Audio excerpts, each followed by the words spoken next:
means we place n is equal to 1 in there. Okay? And then the other term starting from 2, you just put it as a summation term. By doing that, I would get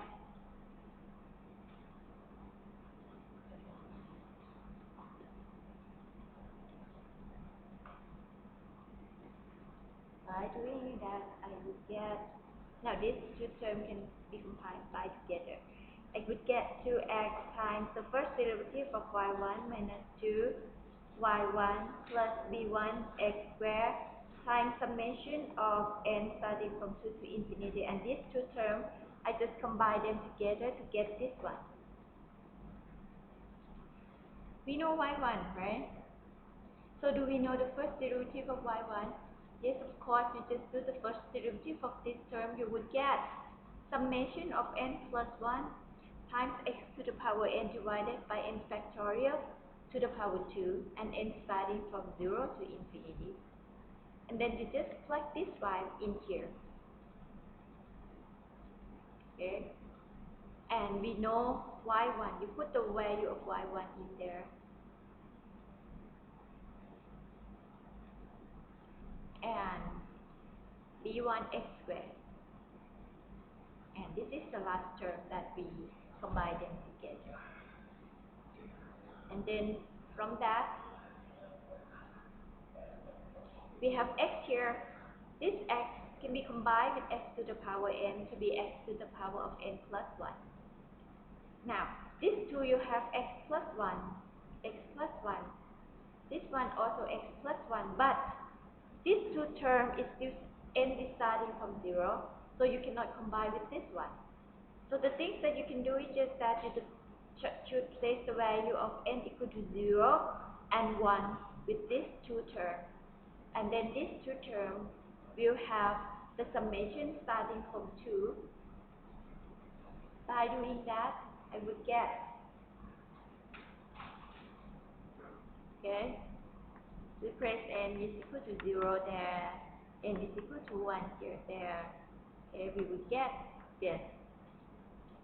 And now, this term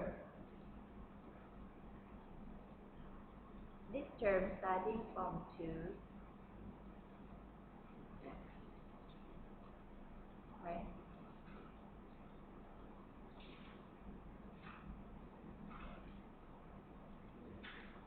Did we put it there? Yes. Okay, put it there already. And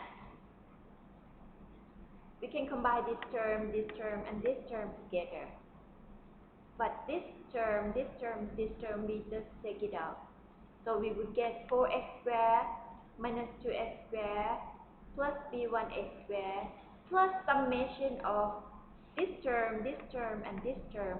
Combine them together because now their n is starting from 2 and they have the same index of x, the power of x.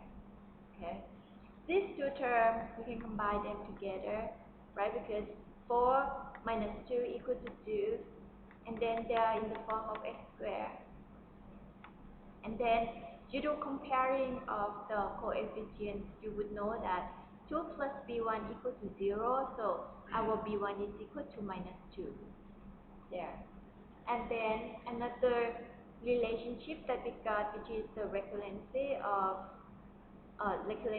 relation. So we would get the relationship between bn and bn minus 1.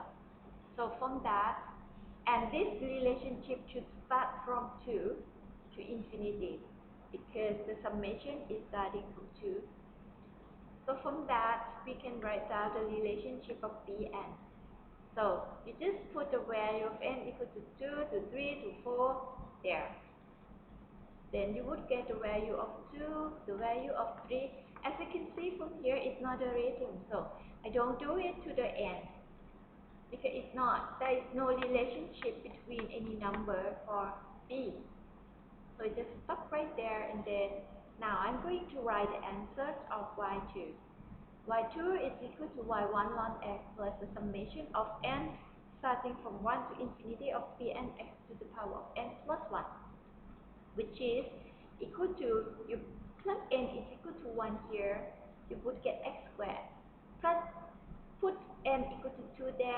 you got x to the power 3, and we put n to 3 here, you got x to the power 4, and so on. Now you plug the value of b1, b2, b3 there, because you know the value of b1. So you would know the value of b2, b3.